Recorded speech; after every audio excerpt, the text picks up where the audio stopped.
যারা অশ্লীল ভিডিও বানায় তারা আসলে ইমানদারের মাঝে অশ্লীলতা ছড়িয়ে দিচ্ছে। আল্লাহ পাক কোরআনে বলছেন, যারা ইমানদারের মধ্যে অশ্লীলতা ছড়াতে চায় তাদের জন্য দুনিয়া ও আখিরাতে যন্ত্রণাদায়ক শাস্তি রয়েছে। যারা অশ্লীল ভিডিও তৈরি করে এরা আসলে শয়তানের কর্মচারী। প্রতিটি ভিডিওর মাধ্যমে মানুষের অন্তর কালো করে, লজ্জা শূন্যতা ছড়ায়। তাদের গুনাহটা যে কত গুণ বেড়ে যাচ্ছে তারা নিজেরাও জানে না। কারণ যত মানুষ এসব দেখে গুনাহ লিপ্ত হয় সবার গুনাহ তাদের আমলনামায় জমা হচ্ছে। তারা মানুষের ঈমান নষ্ট করার ব্যবসা করেছে।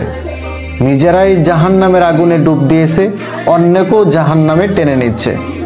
দুনিয়াতে যত খুশি, দুনিয়াতে যত হাসি আনন্দ তারা দেখাক, তাদের অন্তরে কিন্তু হতাশা আর অস্থিরতা আর লজ্জাশূন্যতা ভরে আছে। কবরে আযাব তাদের জন্য অপেক্ষা করছে। ফেরেশতারা তাদের আমলনামায় শুধু কালো দাগ লিখে রাখছে। কিয়ামতের দিন তারা সবার সামনে লাঞ্ছিত হবে, অপমানিত অবস্থায় দাঁড়াবে। আর আখিরাতে তাদের জন্য থাকবে জাহান্নামের আগুন। কারণ তারা শুধু নিজেরাই গুনাহ করেনি, বরং হাজারো মানুষকে গুনাহ করিয়েছে, হাজারো মানুষকে গুনায় ফেলেছে। অশ্লীল ভিডিও বানানো মানে মানুষকে লজ্জা, ঈমান আর দুনিয়াকে ধ্বংস করা।